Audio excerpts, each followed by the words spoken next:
virginity the secret to immortality? We here at Splash TV have uncovered shocking new evidence that may leave many of you shitting.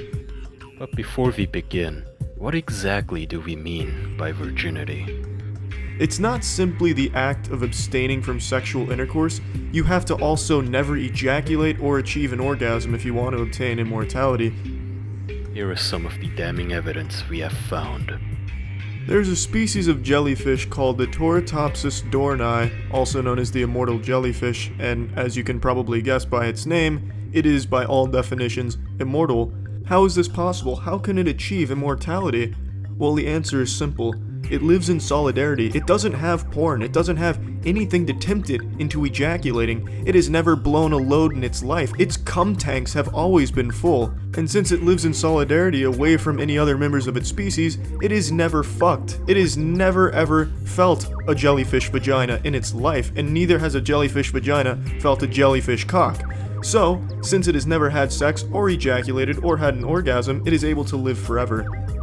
If that isn't convincing enough, take a closer look, and you will see something that almost resembles the outline of a grail. We here at Splash TV believe that this is the holy grail of legend, set to give its owner eternal youth. But if you think that goopy sea animals is the only evidence we got, you're fucking wrong! Where do you think slut-shaming comes from? You think it's a modern invention? Virtually every culture in human history had rules against casual sexuality. Adulterers would oftentimes be shamed, ostracized, made into pariahs, or even executed. And the same treatment in some cases would even be extended to masturbators. Why? What did they know then that we don't know now? Could it be that they knew? When you ejaculate, when you achieve an orgasm, when you mash pissers, when you do the bedroom rodeo, when you make a mattress ham sandwich, that you lose your immortality in that moment? Is that why sperm is white or sometimes clear? Because it's your immortality leaving your body? The answer is a resounding yes. We here at Splash TV have cannonballed into the deep end of this pool of semen, and we have found answers that no one was prepared for, not even us. In fact, many of history's biggest mysteries can be explained when examined through virginity-tinted glasses. Now, as many of you already know, the incredibly talented and handsome hosts of this show, Charming Charlie and I, greatly value our privacy. But we still believe it has finally come time for us to reveal that we are actually distant descendants of the greatest splashers in human history, the Atlanteans. Because their history is so close to our hearts, we decided to do some digging. What we found is a little sad. As it turns out, the Atlanteans were not always the great splashers we know them as today. We're all familiar with the tale. A thriving continent out of nowhere just sinks into the sea and becomes Earth's butt plug. No explanation given for how this could possibly be possible. Until now. It's actually quite simple. Atlantis was the first utopia, a civilization devoid of ejaculation, masturbation, wet dreams, and sex, until one day, every Atlantean engaged in a continent-wide orgy, and it was on that day, that moment of weakness, that they all squirted their immortality away, and under the collective weight of all of that baby gravy, the entire continent sank into the ocean, never to be seen again. On to more evidence. Did you know that at some point mankind was on the brink of extinction? Our numbers dropped as low as 2,000. Looking further into this, we found that this time coincided with early humans first discovering masturbation. Coincidence? You decide. A very sad tale indeed, but not the only example. Pompeii. I'm sure many of you are familiar with that story. Mount Vesuvius erupted, causing incredible amounts of devastation. But do you know what caused the volcano to erupt? Because it wasn't just nature. It was virginity. That's right. Science has recently found a very strong link between a population's virginity status and the activity level of a volcano. And if you check the scriptures revolving around Pompeii on the night that Mount Vesuvius erupted, you'll find that 4 couples had sex on that night. Is that a coincidence? I think not. You be the judge. Unbelievable. But we got even more. This for me was the straw that fucked the camel's back and made me a believer in the theory. Why do you think it's so difficult for us to ejaculate? Why are there so many hoops we have to jump through? Some of us need to light candles, some of us need to dress in rubber suits, some of us need things inserted into our assholes as if used as a key, unlocking our jizz cannons. It's not something we can do whenever we want. For example, spitting. I could spit right now. I could go out of my apartment, I could go on the sidewalk, and I could just fucking take a big old loogie right onto the sidewalk. I can't do that with ejaculation. I can't just spit out cum whenever I feel like it. There's a specific procedure I have to follow. I have to get my penis erect first, and then I have to start singing songs in my head, and then sometimes I'll have to close my eyes and start screaming really loud. There's a lot of things I have to do. Why is it so difficult? It's because it's our body's way of holding on to our immortality, because it knows that that's the key. So let me ask you a question.